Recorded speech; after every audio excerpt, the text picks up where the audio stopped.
श्रीराम भाग क्रमांक आजचा जो आहे तो 113 श्रीराम. भगवंताने जेव्हा ही लीला केली, प्रलंबासुराचा वध केला, त्यानंतर प्रलयातून किंवा या वाणव्यातून सुद्धा सर्वांचं रक्षण केलं, अशा जेव्हा काही लीला केल्या आणि त्या लीलासुद्धा झाल्यावरती ह्या गोपाळाने येऊन सांगितलं, सर्व वृद्ध जे होते ते अर्थात घरामध्येच होते, त्यांना आणि तिथल्या लोकांना सांगितलं की अशा पण लीला घडलेल्या आहेत. त्याच्यानंतर मात्र काही जे वृद्ध गोप होते विशेषतः ते असं म्हणायला लागले की कृष्ण आणि बलराम हे म्हणायला आहेत असे, परंतु हे नक्कीच कोणीतरी अवतारी पुरुष आहेत अशी त्यांना खात्री पटली. त्यांची धारणा मात्र झाली. बाकीच्यांची तितकीशी धारणा झाली नाही, परंतु या वृद्ध लोकांना मात्र असं वाटत होतं की नक्कीच श्रीकृष्ण आणि बलरामांच्या अवतारामध्ये किंवा वेशामध्ये हे कोणीतरी देवच आहेत अशी त्यांना खात्री पटली होती. त्याच्यानंतर वर्षा ऋतू सुरू झाला. आता भागवतामध्ये जसं मी आपल्याला म्हणलं की सर्व प्रकारचे त्याच्यामध्ये गोष्टी आहेत. भागवत म्हणजे केवळ कथा नव्हेत. भागवतामध्ये कथा अनेक नक्की आहेत, परंतु भागवताचा बराचसा भाग हा वर्णनाचा पण आहे, तत्त्वज्ञानाचा पण आहे आणि सुंदर असं आध्यात्मिक वर्णन पण काही काही भागामध्ये आहे. आता थोडासा जो भाग येणार तो असाच आहे. या भागामध्ये वर्षा ऋतू आणि अध्यात्म याचं त्याने एक प्रकारे कंपॅरिझन केलं किंवा तुलना केली, खूप सुंदर केली. मला हा भागसुद्धा खूप आवडला.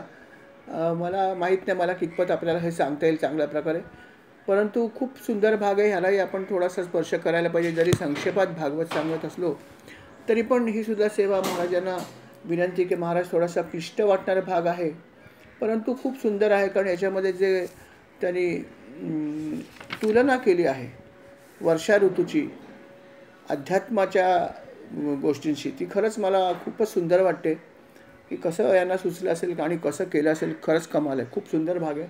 तर ह्याला आपण थोडासा स्पर्श करूया आजच्या भागामध्ये. वर्षा ऋतू तसा आपण सर्वच ऋतूंची वाट बघत असतो नाही का. वर्षा ऋतूची आपण वाट बघतोच, कारण त्याआधी उन्हाळा असतो आणि उन्हाळ्याने परेशान झालेली सगळे लोक म्हणत असतात कधी एकदा पाऊस येतो, कधी एकदा पाऊस येतो, कधी एकदा त्या जलधारा येतात आणि सर्वत्र थंड होईल सगळी जमीन, असं आपण म्हणत असतो. झाडं वाट बघत असतात, पक्षी वाट बघत असतात, कधी आकाशातून जलधारा येतात, असं सगळी सृष्टी चराचरच वाट बघत असतं नाही का. अर्थात हा वर्षा ऋतू अजूनही आपल्याकडे आहेच नाही का, अजून गेलेलं नाही आहे. अर्थात आता बरेचसे लोक म्हणत असतील की काय हा ऋतू आहे की संपतच नाही आहे, अजूनही सुरू आहे, पावसाच्या धारा अधूनमधून पडतातच आहेत. आता हा निसर्ग आहे, हा असाच आहे नाही का. निसर्गावरती काही आपलं नियंत्रण नाही आहे, तेव्हा आपण एकच करायचं की we have to accept it. Acceptance power वाढवणं हा एकच भाग आहे त्यात आनंद मागायचा, हा महत्त्वाचा भाग आहे. परिस्थिती बदलणं आपल्या हातात नाही, त्यामुळे जलधारांना पडायचं तेवढं पडू दे. त्यांना म्हणत ठीक आहे, तुमची इच्छा आम्हाला मान्य, असंच करायला पाहिजे. आणि जेव्हा वर्षा ऋतू सुरू होतो तेव्हा नक्की सुरुवातीला तर सर्व आनंदात असतात, यात शंकाच नाही आहे. त्याने असं म्हणलं की वर्षा ऋतूमध्ये किंवा सर्वत्र सगळ्याच गोष्टीची वाढ व्हायला लागते, कारण पाणी येतं आणि पाण्यामुळे अनेक गोष्टी घडतात. त्याने असं म्हणलं की सूर्य जो आहे हा सूर्य एक प्रकारे राजासारखाच आहे आणि पृथ्वीरूप प्रजेकडून तो 8 महिने पाण्याच्या रूपाने कर वसूल त्याने केलेला असतो आणि मग तो वेळ आल्यावरती परत देतो, असं त्याने म्हणलेलं आहे. की आधी त्याने हे सगळं घेतलेलं असतं आणि मग आता परत पाऊस आल्यावरती त्या रूपाने तो एक प्रकारे आपल्याला परत देत असतो आणि ह्यात त्याचं खूप औदार्य पण आहे. त्याने असं म्हणलं की दयाळू लोक जे असतात ते सर्वसामान्य लोकांसाठी अगदी प्राणसुद्धा द्यायला तयार असतात आणि तसंच हे जे ढग आहेत हे सुद्धा आपलं सर्वस्व जे आहे ते द्यायला तयार असतात. का? तर लोकांचं भलं व्हावं. आता लोकांसाठी प्राण अर्पण करणारे लोक म्हणजे कोण आले? अर्थात आपले जवानच आहेत, नाही का, की जे आपल्यासाठी प्राणांचं बलिदान द्यायला तयार आहेत. एका हातावरती, तळ हातावरती त्यांनी आपले प्राण घेतलेत, नाही का, दुसऱ्या हातामध्ये वेपन आहे आणि गोळी खायची तयारी ठेवून ते उभे आहेत दिवस रात्र आपल्यासाठी. खरोखर अशा व्यक्तींना काय म्हणायचं? सर्वात जास्त पुण्यवान तेच आहेत, नाही का. सर्वात जास्त पुण्यवान एक नंबर मी तर म्हणतो तेच आहेत. त्याच्या एवढं पुण्य कोणाचंच नाही. आणि त्यातून जर एखादा जवान जर कधी धाराथरती पडला तर तो मोक्षालाच जाईल, दुसरी जागाच नाही. अशा लोकांसाठी एकच जागा आहे आणि मोक्ष. कारण देशासाठी तुम्ही सर्वोच्च गोष्ट देत आहात. आपल्याकडे असलेल्या सर्व गोष्टी काय आहेत? आपण पैसा देऊ शकतो, अजून काही वेळ देऊ शकतो, परंतु प्राण किती लोक द्यायला तयार होतील देशासाठी? फार कमी लोक तयार होतील. म्हणजे आपले प्राण हे सर्वोच्च गोष्ट आहे आणि सर्वोच्च गोष्टीचा जेव्हा मनुष्य त्याग करतो तेव्हा तो प्रचंड आध्यात्मिक आहे हे समजायचं. कारण आपण सगळ्या गोष्टीचा त्याग करू शकतो, पण प्राणाचा त्याग करायचं म्हटलं तर आपल्याला विचार पडेल की प्राण त्याग करून मला काय मिळणार आहे, असा मनुष्य विचार करेल. पण ही जी लोकं आहेत ती या गोष्टीसाठी तयार आहेत. कधीही येऊ दे, आम्ही तयार आहोत प्राण देण्यासाठी, लढायसाठी तयार आहेत. खरोखर भगवद्गीतेच्या उपदेशावरतीच ते काम करत आहेत, नाही का. भगवंतांनी सांगितलंच, नाही का, गरज पडली तर हातात शस्त्र घे अर्जुना आणि समोरच्या शत्रूला मार. आणि ते मारताना जरी तुला मृत्यू आला तर तुझ्यासाठी स्वर्गाचं सुख हजरच आहे आणि जगलाच तर अर्थात पृथ्वीवरचं सुखाचा उपभोग आहे, असंच भगवंतांनी म्हणलं आहे ना भगवद्गीतेमध्ये. आणि अर्जुनाला युद्ध करण्यासाठी प्रवृत्त केलं होतं. बस आपले हे जवान भगवद्गीतेवरच काम करत आहेत. बस देशासाठी आणि सर्वसामान्यांच्या सुखासाठी ते आपला जीव समर्पित करायसाठी तयार झालेत. किती सुंदर काम करतात ते. त्याने असंही म्हणलं की सकाम भावाने जे लोक तपश्चर्या करतात त्यांचं शरीर अर्थात दुबळं होतं सुरुवातीला, परंतु नंतर जर त्यांना फळ मिळालं त्या तपश्चर्येत तर लगेच परत ते पुष्ट पण होतात. आता सकाम भावाने तपश्चर्या करणाऱ्या लोकांना जरा त्रास जास्तच घ्यावा लागतो, नाही का. कारण मला फळ पाहिजे म्हणल्यावरती भगवंत पण तेच म्हणतो, तुला जर काही पाहिजे असेल माझ्याकडून तर तू पण मला छान व्यवस्थित माझी उपासना केली पाहिजे, कडक. कारण तुला काहीतरी द्यायचं आहे मला ना.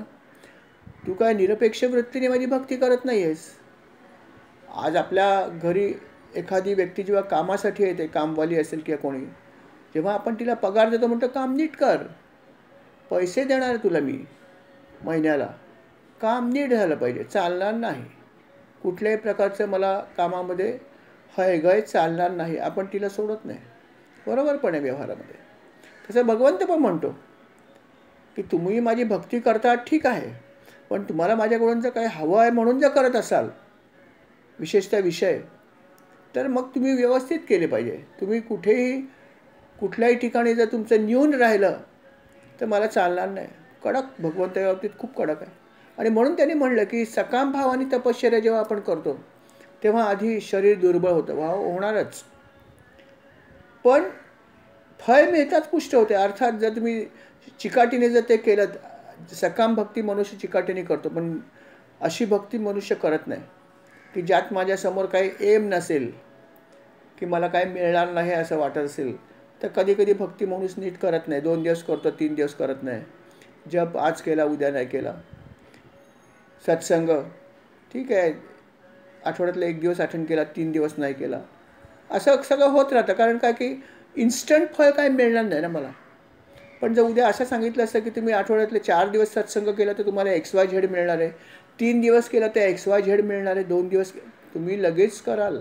नाही नाही नाही नाही करायला पाहिजे, कारण फळ मला इन्स्टंट काय मिळणार हे माहीत आहे. बरोबर. म्हणजे सकाम भक्ती जर असेल तर आपण ती नक्की करू. पण असं जर काही न ठेवता एम जर आपण भक्ती करायची म्हणली तर ती कठीण आहे, नाही का. सातत्य ठेवणं कठीण आहे. त्यांनी पण तेच म्हणलं की सकाम भक्ती करणारे लोक करू शकतात कारण त्यांच्या मनात इच्छा असते, पण सकाम करताना भगवंत फार परीक्षा बघतो आणि म्हणून आपलं शरीर दुर्बळ होतं. पण जर ती तुम्ही पूर्ण केली तर तुम्हाला फळ पण मिळतं. पण अशी भक्ती करू नये हे सांगितलेलं आहे. क्वचित करायला हरकत नाही, पण नेहमी नेहमी फळ मागण्यासाठी भक्ती करू नये.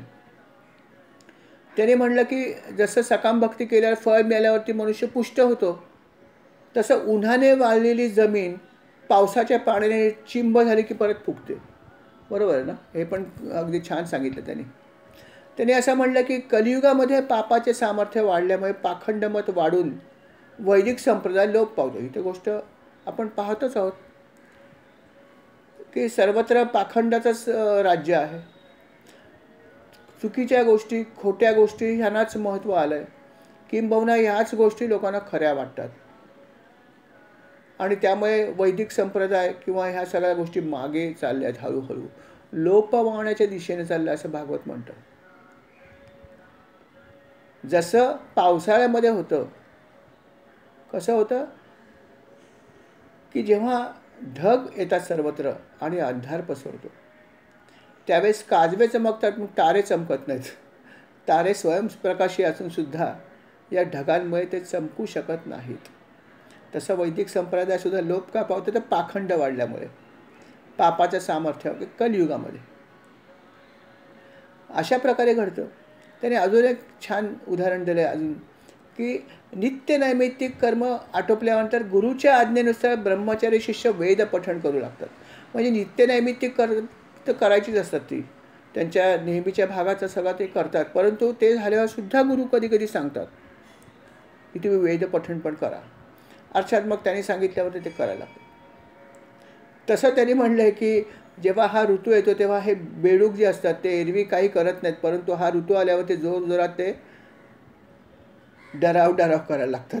अशी गंमतशीर त्यांनी उदाहरण दिली आहे.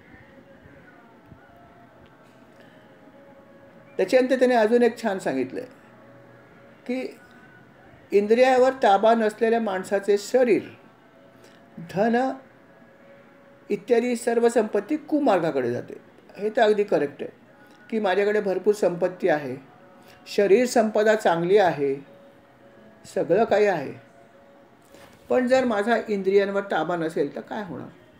अर्थात सगळी संपत्ती कुमार्गाकडे जातेच, कारण नियंत्रणच नाही कुठल्याही गोष्टीमध्ये. आपल्याला तर माहीत आहे की मर्यादा ही हवी, अति सर्वत्र वर्जते. त्यामुळे जिथे अतिरेक होतो ते सगळं कामाचंच नाही आपल्या. म्हणून इंद्रियांवर संयम हा नेहमी पाहिजे. तुमच्याकडे संपत्ती असो किंवा नसो, तो नसेल तर मनुष्य कुमार्गाकडे जातो. तसंच त्यांनी म्हणलं आहे की जेव्हा पाऊस पडायला लागतो तेव्हा लहान लहान नद्या असतात, त्यानंतर पाऊस जास्त पडला की नंतर त्या पात्र सोडून व्हायला लागतात. म्हणजेच काय की त्यांची दिशा जी ती बदलते, दिशाहीन होतात आणि कशाही व्हायला लागतात, पात्र सोडून, मूळ प्रवाह सोडून. कारण का आता नको तेवढं पाणी आलं आहे आणि स्वतःवर नियंत्रण नाही, नियंत्रण करण्याची त्यांच्याकडे शक्ती नाही किंवा नियंत्रण करत नाही, त्यामुळे त्या वेड्या वाकड्या पात्र सोडून व्हायला लागतात. जसा मनुष्य संपत्ती आहे परंतु इंद्रियावर ताबा नसल्यामुळे पात्र सोडून, म्हणजे जे वागायला पाहिजे तसं न वागता कसंही वागायला लागतो. जसं पाणी कुठेही जातं, जिथे जागा मिळेल तिथे व्हायला लागतं, तशी परिस्थिती मनुष्याची होते. किती छान त्यांनी उदाहरण दिलं, किती छान कंपॅरिझन केलं आहे. त्याने असंही म्हणलं आहे की जेव्हा पाऊस ठीकठाक पडतो तेव्हा चांगल्यापैकी धान्य येतं. मग धान्याची रास शेतकरी छान कापून वगैरे लावलेली असते. हे अर्थात शेतकऱ्यांना खूप आनंद मिळतो की मी वर्षभर एवढं सगळं केलं आणि आता मला ही धान्य संपत्ती मिळाली आहे. पण जे त्यांचे सावकार असतात त्यांना मात्र हे काय फार आनंद देत नाही, कारण ते म्हणतात अरे अशा प्रकारे जर ह्यांना सगळं मिळालं तर मग आमचं दिलेले पैसे हे परत देतील, मग आम्हाला व्याज कसे मिळणार, आम्ही पैसे कसे कमवणार. त्यांना आनंद होत नसतो. त्याने असं म्हणलं की जेव्हा पाऊस पडतो तेव्हा पाणी सेवन करून सगळे जलचर आणि सर्व लोक जे आहेत त्यांचं सौंदर्य वाढतं. आपण बघता की जेव्हा झाडांवरती पाऊस पडतो झाडं पण टवटवीत दिसायला लागतात, सुंदर वाटायला लागतात. त्यांच्याकडे बघताना आपल्याला किती छान वाटतं, अरे वा किती छान झालं पाऊस पडल्यावर. तसं सौंदर्य वाढतं कशामुळे? तर भगवंताची सेवा केल्यामुळे. भगवंताची सेवा जर मनुष्याने मनपूर्वक केली तर अंतर्बाह्य सौंदर्य वाढतं, दोन्ही वाढतं. बाह्य सौंदर्य म्हणजे त्या मनुष्याच्या चेहऱ्यावरती एक प्रकारची शांती असते, त्याच्या चेहऱ्यावर एक प्रकारचं समाधान असतं, त्याच्या चेहऱ्यावर एक प्रकारचं आध्यात्मिक तेज असतं, प्रभा असते. आणि अंतर सौंदर्य तर काय बघायचे का? अंतर्बाह्य म्हणले हे तर बाह्य भाग आहे, परंतु त्याचं मन सुद्धा आतून खूप जे आहे ते निर्मळ असतं, त्याचं समदृष्टी असते त्या व्यक्तीची. तो प्रत्येकाकडे एकाच दृष्टीने बघतो, त्याच्याकडे कुठल्याही प्रकारचा भेदभाव नसतो. हे त्याचं आंतरिक सौंदर्य आहे. आणि जे कशामुळे वाढतं? तर भगवंताची निरपेक्ष सेवा केल्याने हे सगळं होतं. त्याप्रमाणे त्याने अजून एक गोष्ट सांगितली की हे जे योगी असतात, तसं तर योगी जे असतात त्यांचं बऱ्याच गोष्टींवर नियंत्रण असतं, खूप गोष्टींवर नियंत्रण असतं. पण जेव्हा त्यांचा विषयांशी संपर्क येतो तेव्हा मात्र त्यांच्या मनात सुद्धा कामना उद्दीपित होते. हो, योगी झाला म्हणजे काय तो पूर्णपणे काही निर्विकार असेल असं जरुरी नाही आहे. जर त्याचा संपर्क आला अशा सगळ्या गोष्टीशी तर त्याचंही मन विचलित होऊ शकतं. अशी अनेक उदाहरणं आहेतच ना. अनेक उदाहरणं आहेत. सौभरी ऋषींचं उदाहरण आपण बघितलं की मोठे ऋषी होते, परंतु फक्त माशांचा प्रणय बघितला आणि त्यांनी संसार करायला सुरुवात केली. अशी अनेक उदाहरणं आहेत.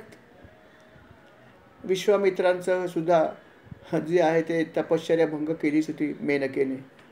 अनेक असे उदाहरणं आहेत की होते ऋषी, सर्व योगी होते, परंतु विषयाशी संपर्क आल्यावर त्यांच्यासुद्धा अशा प्रकारे मन जे आहे ते उडून गेलं तिथून आणि उद्दीपित झालं.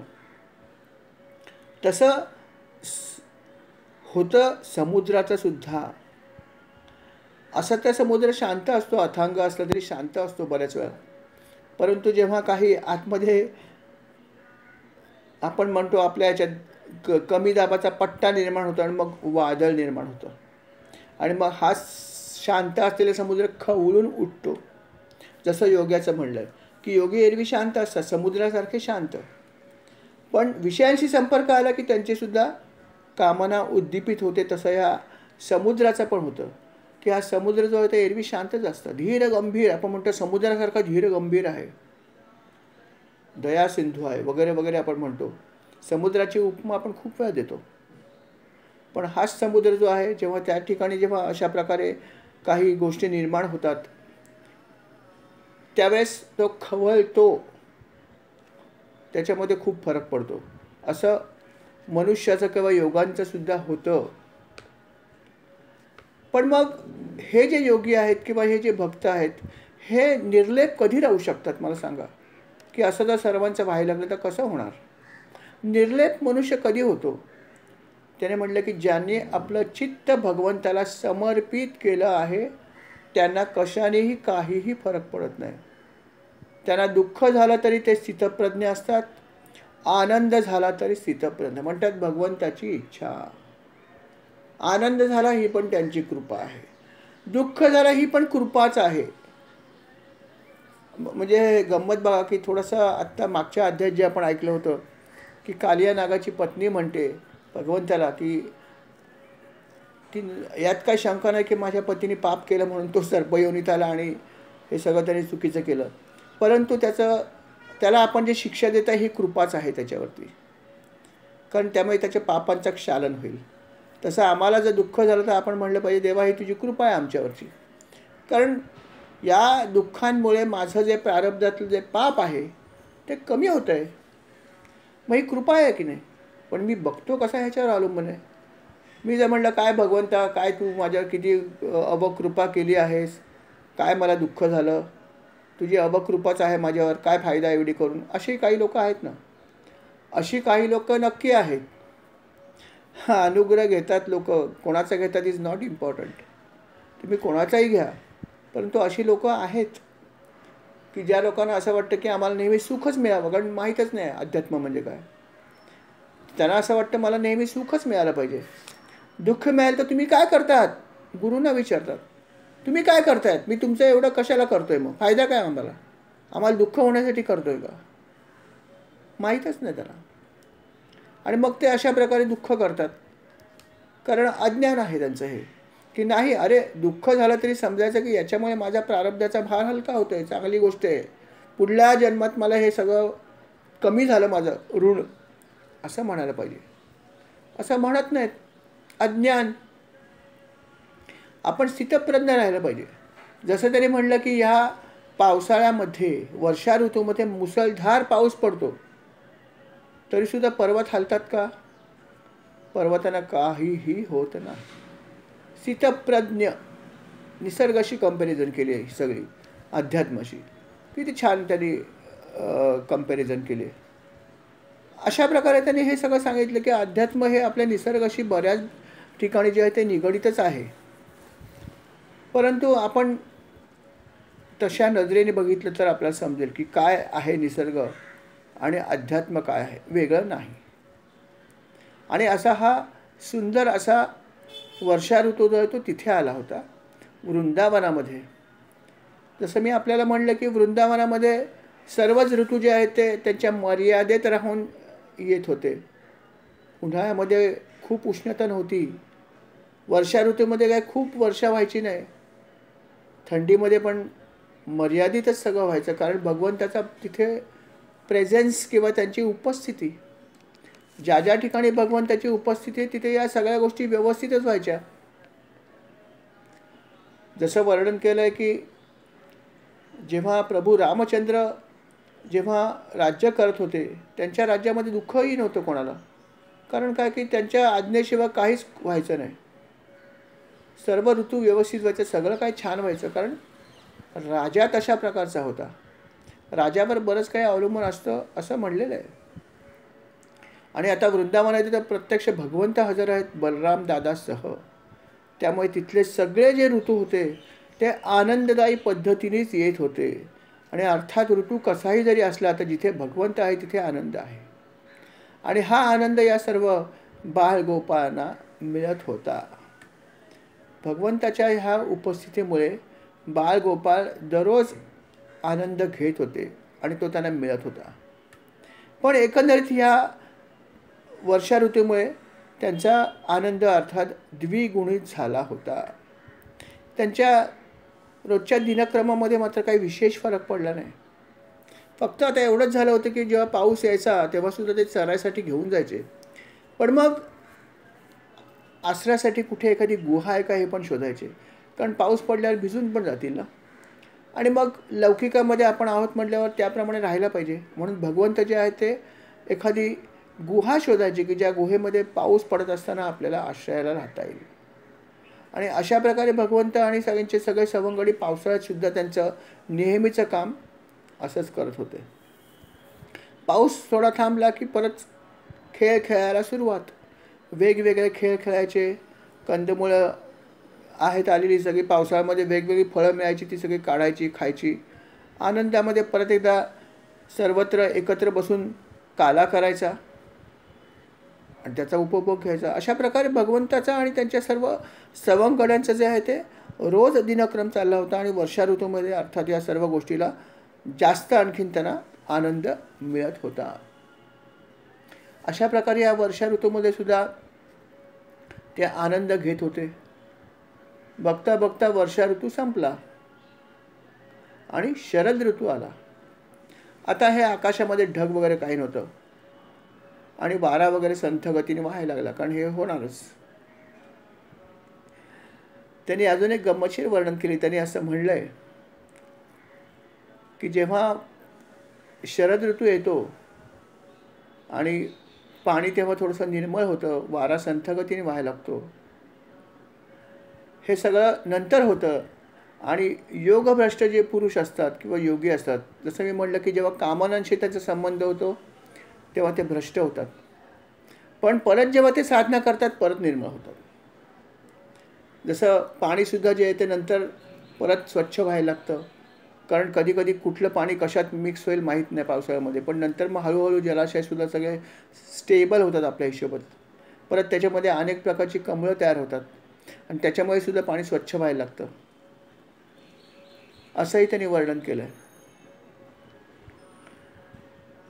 त्याने असंही म्हणलं आहे की शरद ऋतूमुळे काय होतं की आकाशातील ढग, पावसाळ्यातील जीव, जमिनीवरचा चिखल आणि पाण्याचा गढूळपणा जो होतो नाहीसा होतो.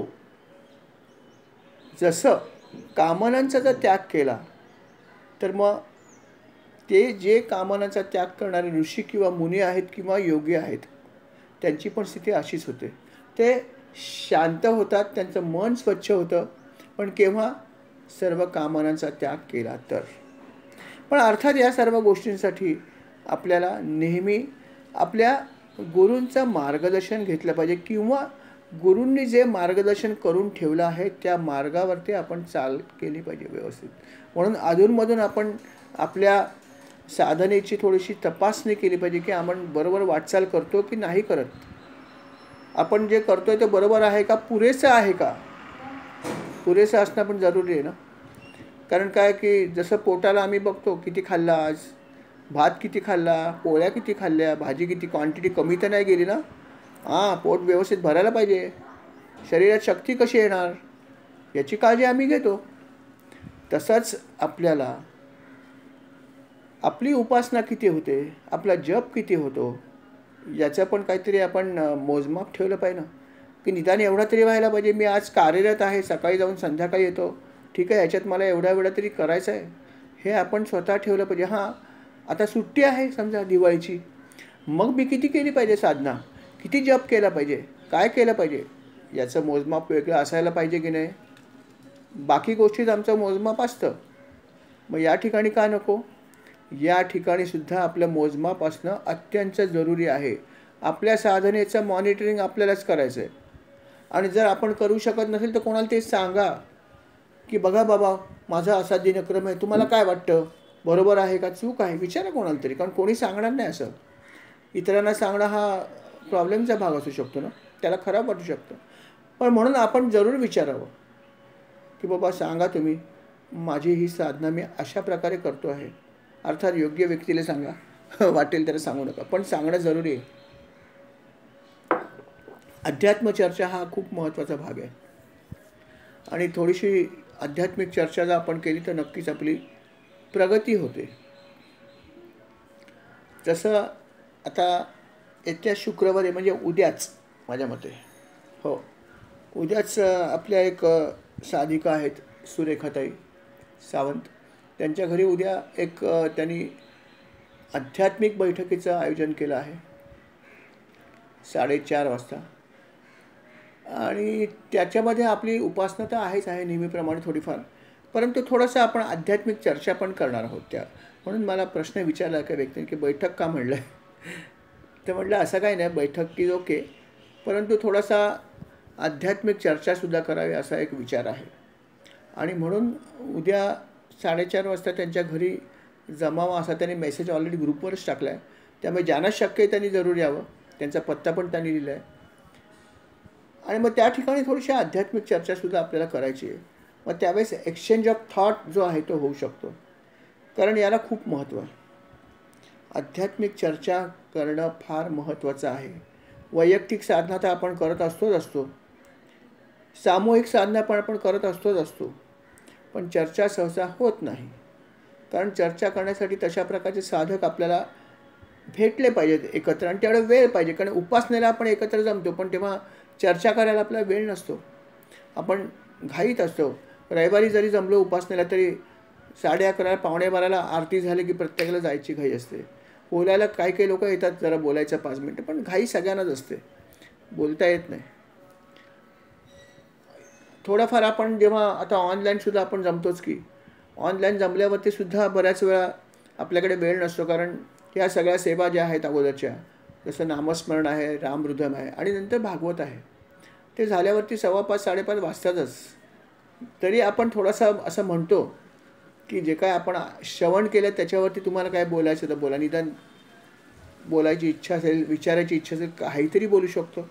पण याला फार महत्त्व आहे की आपण आध्यात्मिक चर्चा करण्याला खूप महत्त्व आहे. आपण एखादं पुस्तक आणा एखादा टॉपिक निवडा, त्याच्यावर चर्चा करा.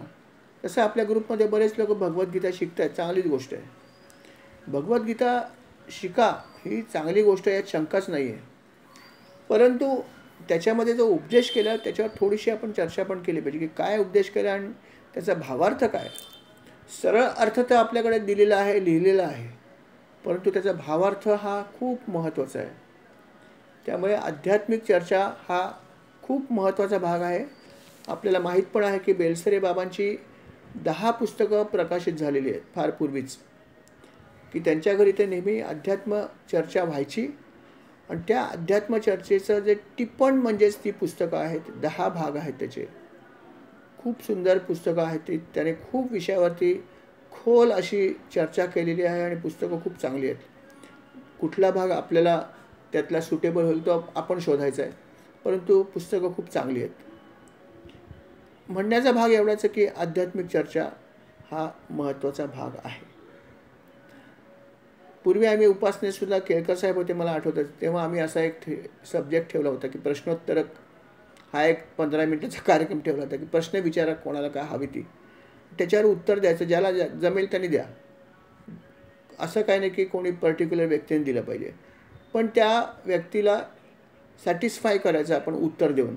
कारण असं केल्याने तुमचा स्वतःचा पण अभ्यास होतो आणि अनेक विषयाचं ज्ञान होतं.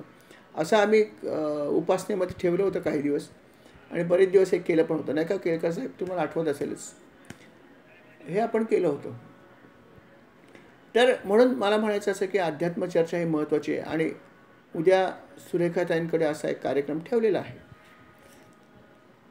पण त्याच्यासाठीच आपण जे जे ऐकतो त्याच्यावरती थोडं चिंतन केलं पाहिजे. जसं आपण शाळेतल्या मुलांना म्हणतो की तुम्ही शाळेत शिकलात, चांगली गोष्ट केली, पण घरी जाऊन होमवर्क करा ना.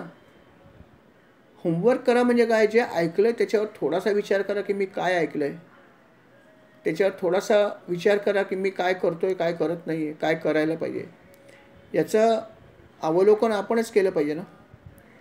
आणि जर केलं तर आपली प्रगती नक्की होईल, अन्यथा तितकी होणार नाही. म्हणून श्रवण केल्यावरती थोडंसं मनन करण्याला खूप महत्त्व आहे. आणि जेव्हा जेव्हा कधी आपल्याला 2 साधक एकमेकाला भेटतील तेव्हा आपण चर्चा करू शकता. ऑनलाईन भेटतात तेव्हा काही गोष्टीची आपण चर्चा करू शकता. हे थोडंसं व्हायला पाहिजे, कारण भागवतात याला त्यांनी महत्त्व दिलेलं आहे की आपण हे सुद्धा जरूर जरूर करावं. त्यांनी अजूनही पुढे बऱ्याच काही गोष्टी सांगितलेल्या आहेत. सर्वात त्याने महत्त्वाचा भाग हाच सांगितला की संयम. अध्यात्म मार्ग म्हणजे पहिला भाग आहे संयम. अहो, उपवास करायचे असतात, त्याचं कारण काय आहे? संयम ना. संयम जर तुम्ही करू शकलात कुठल्याही गोष्टीवर तर तुमची आध्यात्मिक प्रगती हळूहळू आपोआप होईल. पण त्याच्यासाठी ते स्वतःच केलं पाहिजे. बोलण्यावर संयम ठेवला पाहिजे. कमीत कमी बोलावं, जिथे गरज नाही तिथे बोलू नका. संयमामध्ये खूप शक्ती आहे, मौनामध्ये तर प्रचंड शक्ती आहे. म्हणून प्रत्येक इंद्रियाची शक्ती आपण राखून ठेवा. गरज नसेल त्याचा वापर करू नका. नेत्र सांभाळून वापरा. नेत्राचा वापर करा. नेत्रांना तर सगळ्याच गोष्टी बघा वाटतात, पण नाही. आपल्या नेत्रांना पण सांगा की मी ज्या गोष्टी बघायच्या नाही त्या बघणार नाही, ज्या ऐकायच्या तेच ऐकणार, बाकी ऐकणार नाही. कोणाची निंदा चालू आहे नको, अजिबात ऐकायची नाही. निंदा ऐकताना जर आनंद झाला तर समजा की माझा खूप प्रॉब्लेम आहे स्वतःचा. इतरांची निंदा जर मला गोड वाटत असेल तर समजायचं आपल्याला खूप अजून टप्पा गाठायचा आहे. तेव्हा ह्या फंदात पण पडू नका. जिथे निंदा चालू आहे लांब जा.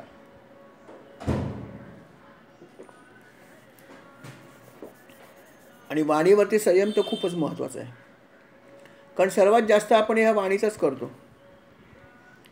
आणि त्या वाणीने कितीतरी वेळा आपण अनेक लोकांची मनं पण दुखावतो.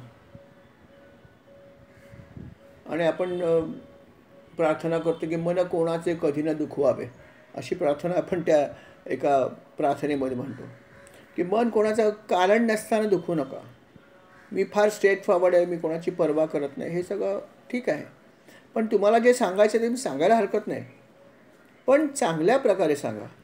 त्याला उलट सुलट बोलून त्याला दुखावून सांगायची गरज नाही. चांगल्या शब्दात सांगू शकता ना. किंवा असं असं आहे, हे असं असं आहे, त्याला उलट बोलून त्याला मन दुखवायची गरज नाही आपल्याला. आपला मुद्दा आपण शांतपणे मांडू शकतो. हां, मांडायला पाहिजे जरूर.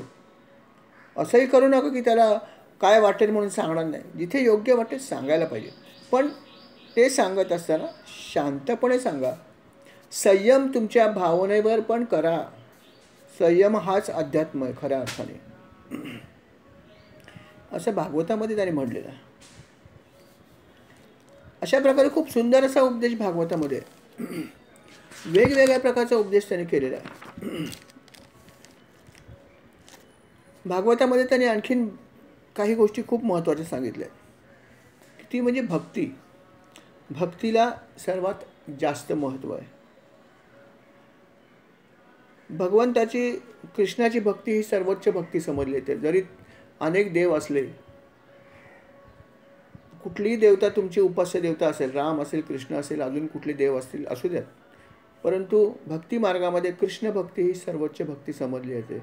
चरम सीमा भक्तीची म्हणजे कृष्ण असं मानलं जातं. आणि असं आहेच ते, यात शंका नाही. आपल्या महाराजांनी पण असं म्हणलं आहे की जरी मी रामाचा भक्त असलो, राम नाम जरी असलं, तरी पण कृष्णाची भक्ती करताना मला एक वेगळ्या प्रकारचा आनंद मिळतो.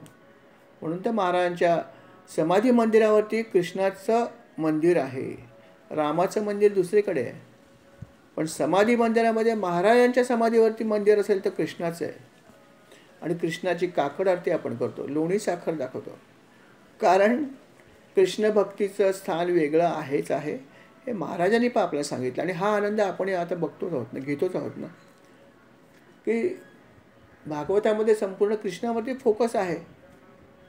आणि तो घेताना आपल्याला किती आनंद मिळतो.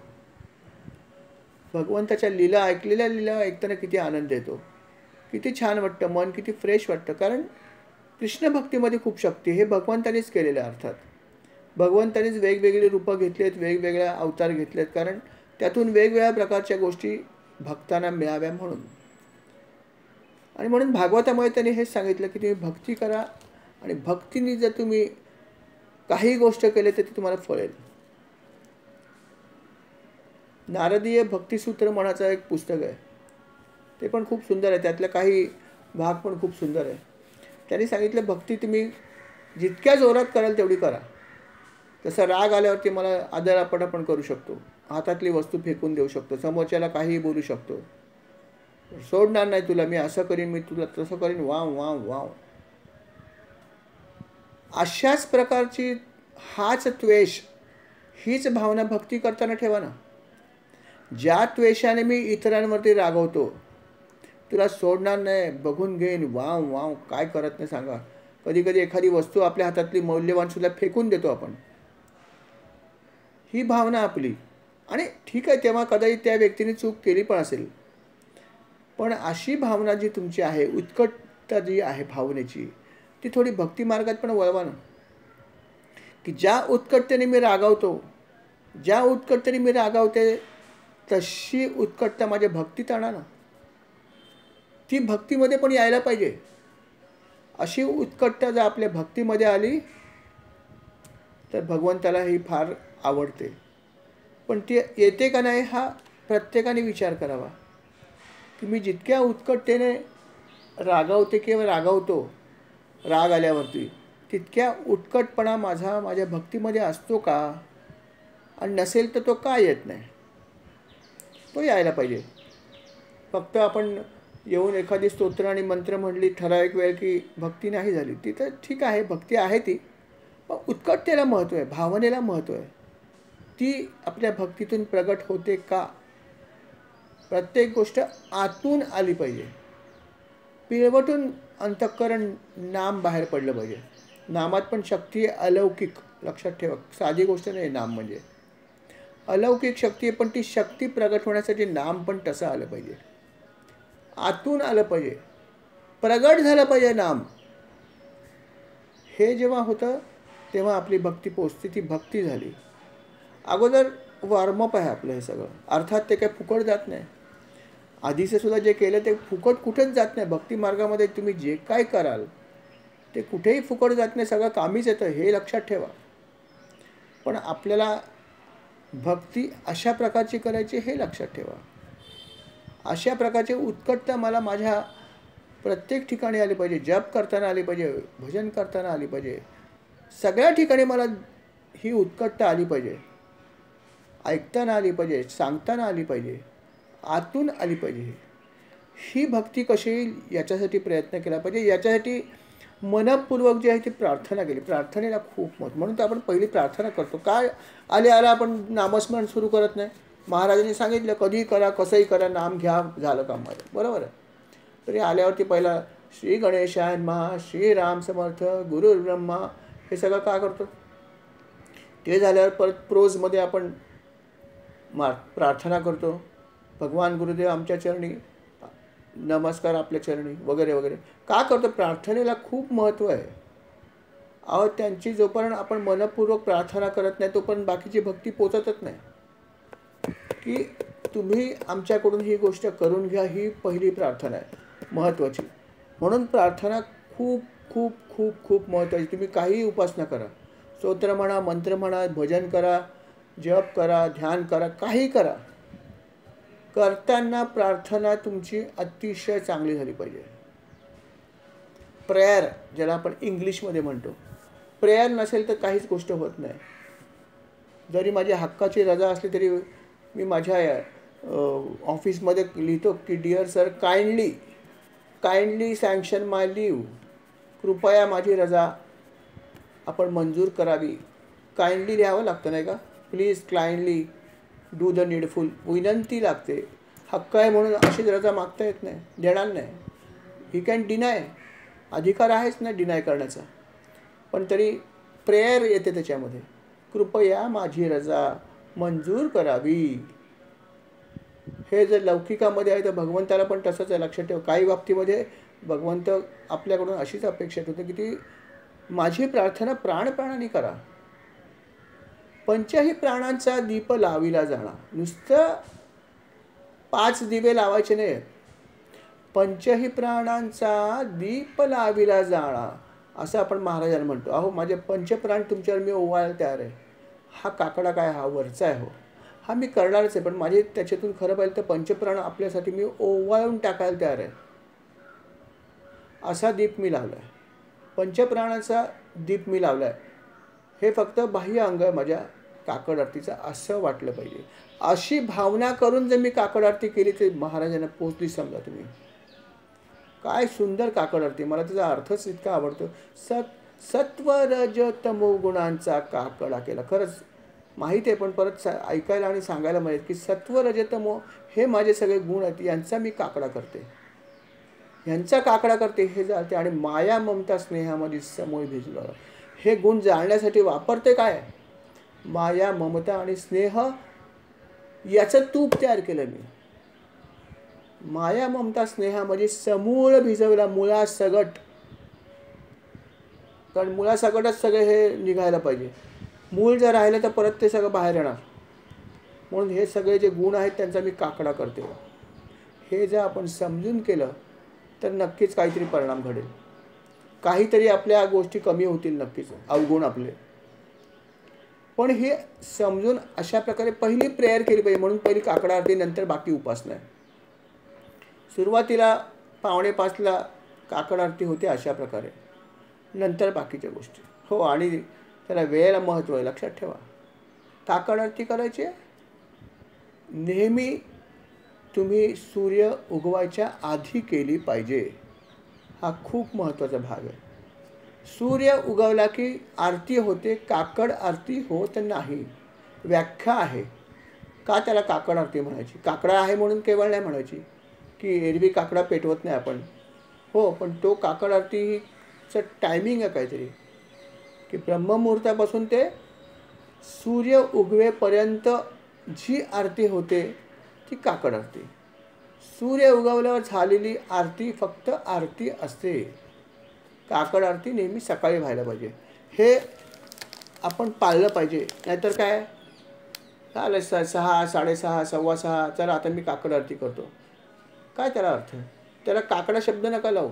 म्हणा मी आरती करतो आणि करा. ठीक आहे, मला नाही उठवायची इच्छा काकड आरतीला सुद्धा तर नका उठू. पण असं म्हणू नका की मी काकड आरती केली, नाही, व्याख्येमध्ये बसत नाही. म्हणून हे आपण लक्षात ठेवा की कुठल्या वेळेस काय करायचं आणि कसं करायचं याला महत्त्व आहे, शास्त्रामध्ये महत्त्व आहे. आपण सगुणाची उपासना करतो हे लक्षात ठेवा, निर्गुणाची करत नाही. म्हणून या गोष्टीला खूप महत्त्व आहे. निर्गुणाकडे जायला वेळ आहे, पोचाल तुम्ही तिथे, पण सगुणातूनच जायचं एवढं लक्षात ठेवा. कारण आपण सगुणामध्ये असलेल्या गुरूंकडून अनुग्रह घेतला आहे, त्यामुळे तिथून तुम्हाला ते नंतर नेतील यथावकाश, पण सध्या नाही. ते हे लक्षात ठेवायला पाहिजे आणि अशा प्रकारे करायला पाहिजे. असं त्यांनी खूप ठिकाणी सुंदर असं मार्गदर्शन आपल्याला केलेलं आहे. या सगळ्या गोष्टी भागवतामध्ये आहेत, वेगवेगळ्या प्रकारे सांगितल्या आहेत, खूप सुंदर प्रकारे सांगितल्या आहेत. भागवतातल्या ह्या 10व्या स्कंदामध्ये भक्तीवरती खूप काही आहे. अजूनही काही याच्या ठिकाणी येणार आहेत, भक्तीशी निगडीत काही भाग येणार आहेत की खरोखर ज्याच्यामध्ये एक भगवंताची बासुरी काय आहे किंवा त्याचा नाद काय आहे याच्यावरती पण काही त्यांनी खूप सुंदर भाष्य केलं आहे. ते सुद्धा ऐकण्यासारखं आहे. आणि अजून काही लीला आहेतच, लीला तर भरपूर अजून शिल्लक आहेतच, प्रश्नच नाही आहे. पण बासुरी कशी वाजते ह्याच्यावर पण त्यांनी खूप सुंदर वर्णन केलं आहे. अर्थात हे सगळं आपण ऐकूया यथावकाश. आज आपण या ठिकाणी स्वल्पविराम घेऊया आणि अजून काही सुंदर गोष्टी ज्या आहेत त्या आपण उद्याच्या भागामध्ये ऐकूया. या ठिकाणी आपण भाग क्रमांक 113ला आपण स्वल्पविराम देऊया. श्रीराम समर्थ. श्रीराम.